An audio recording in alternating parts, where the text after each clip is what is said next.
se enriquecer não fosse uma questão de sorte, mas sim uma habilidade que qualquer pessoa pode aprender? Essa é a grande ideia de Naval Ravikant. Nessa análise, vamos mergulhar no sistema que ele propõe para construir riqueza. E a gente vai ver que isso não é um jogo de azar, mas sim uma competência que pode sim ser desenvolvida. Ok, vamos começar por aqui, por essa ideia central que muda completamente a nossa perspectiva sobre o que é ser rico. Não se trata de ter um salário alto ou um carro de luxo, sabe? A verdadeira riqueza, segundo o Naval, é outra coisa. É possuir ativos. Pode ser um negócio, um investimento, um produto digital que gera um rendimento sozinhos, mesmo quando não se está ativamente a trabalhar. Para conseguir construir essa base de ativos, é fundamental entender a diferença entre três conceitos que a gente costuma confundir: riqueza, dinheiro e status. E para o Naval são jogos completamente diferentes. Então vamos lá. Qual é a grande diferença? A riqueza é o objetivo final. São os ativos que trabalham por nós. O dinheiro? Bem, o dinheiro é só a ferramenta que a gente usa para fazer trocas. E o status? O status é uma armadilha. É um jogo de soma zero, o que significa que para alguém ganhar status, outra pessoa tem de perder. É uma competição direta. Já a criação de riqueza é um jogo de soma positiva. É possível criar valores sem que ninguém precise perder. Todos podem enriquecer juntos. Essa ideia de alugar o nosso tempo é uma armadilha. Quando se troca tempo por dinheiro, o rendimento está sempre limitado pelo número de horas que conseguimos trabalhar. Não tem como escapar. A verdadeira liberdade financeira vem de possuir uma parte de um negócio, o que chamam de equity. É isso que tem o potencial de crescer de forma exponencial, muito, mas muito para além do valor do nosso tempo. Certo, então a gente já entendeu o quê. Agora vem o como. Como é que se constrói essa riqueza? Naval propõe uma fórmula que se baseia em três pilares essenciais: conhecimento específico, responsabilidade e alavancagem. Vamos ver cada um deles. O primeiro pilar é o conhecimento específico. E atenção, isso aqui não é algo que se aprende num curso tradicional ou que está num manual. Não, é algo bem mais pessoal e único. Essa citação diz tudo, não é? Se a sociedade pode treinar você, pode fazer o mesmo com outra pessoa e substituí-lo. O mais interessante é que esse conhecimento nasce da nossa curiosidade, da nossa paixão genuína. É aquela habilidade única que a gente desenvolve quando segue os nossos interesses e não as tendências do mercado. Pense naquilo em que se é naturalmente bom. É algo que não dá para copiar ou automatizar facilmente. O segundo pilar é a responsabilidade. E olha, não é só sobre ser responsável no trabalho, é muito mais profundo. Trata-se de assumir riscos comerciais em nome próprio, de colocar a nossa reputação em jogo. Ao assumir riscos publicamente, a gente ganha confiança, ganha participação e ganha alavancagem. É como diz o Naval, a sociedade recompensa quem tem pele em jogo.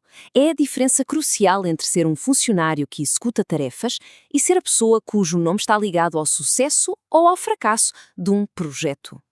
Quanto maior o risco que se assume, maior é a recompensa potencial. E por fim, a alavancagem. Pense nisto como um superpoder, um multiplicador de força. É o que permite que o nosso julgamento e o nosso conhecimento específico tenham um impacto gigante, completamente desproporcional. Com a alavancagem certa, um pequeno esforço pode gerar resultados massivos. E aqui a coisa fica ainda mais interessante. Vamos falar do tipo de alavancagem mais poderoso e democrático que existe hoje em dia, a alavancagem sem permissão. A diferença aqui é fundamental. A alavancagem tradicional, como capital ou trabalho, sempre dependeu da permissão de outras pessoas. Era preciso que um investidor desse o dinheiro ou que as pessoas aceitassem trabalhar para nós. As novas formas de alavancagem, bem, essas são radicalmente diferentes. Olha só para essa tabela. Capital e mão de obra exigem que alguém diga sim, mas código e mídia, isso muda o jogo todo. É o que o Naval chama de alavancagem sem permissão. Qualquer pessoa com um computador pode criar um software, um podcast, um vídeo, coisas que trabalham para si 24 horas por dia e que podem chegar ao mundo inteiro. São os grandes niveladores da nossa era, que permitem que qualquer um construa sua própria máquina de gerar riqueza. E para que isso não pareça abstrato, aqui ficam alguns exemplos bem concretos. Criar um software, escrever um livro, gravar um podcast. Todas essas coisas permitem criar ativos que podem gerar rendimento enquanto dormimos e, o melhor, sem precisar da aprovação de um chefe ou de um investidor. São como exércitos de robôs a trabalhar para nós sem parar. Ok, então temos os pilares, temos as ferramentas, mas ainda falta uma peça-chave: a mentalidade. E a mentalidade certa é a de uma maratona, não a de um sprint.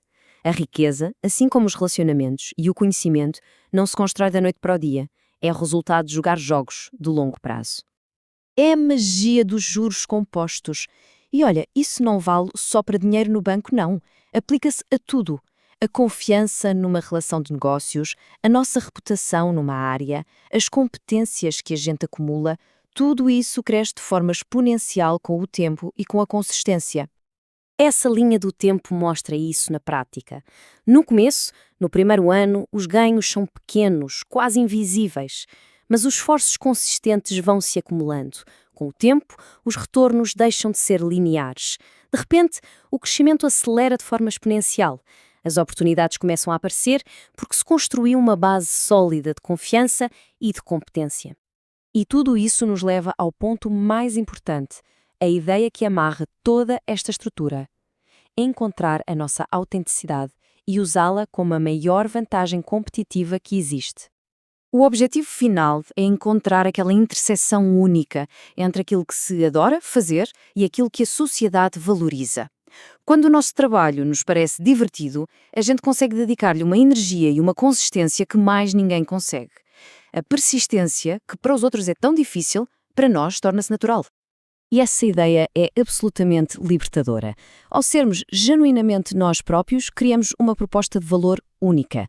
Como diz aqui, ninguém pode competir connosco em ser quem somos. Em vez de tentar vencer os outros no jogo deles, a gente cria um jogo novo, um jogo onde somos o único jogador. E esta análise termina com uma pergunta que fica no ar, uma reflexão para levar daqui. O que é que parece diversão para si, mas parece trabalho para as outras pessoas? A resposta a essa pergunta pode muito bem ser a chave para descobrir o seu conhecimento específico e, no fim de contas, o seu caminho para criar riqueza de uma forma autêntica e sustentável.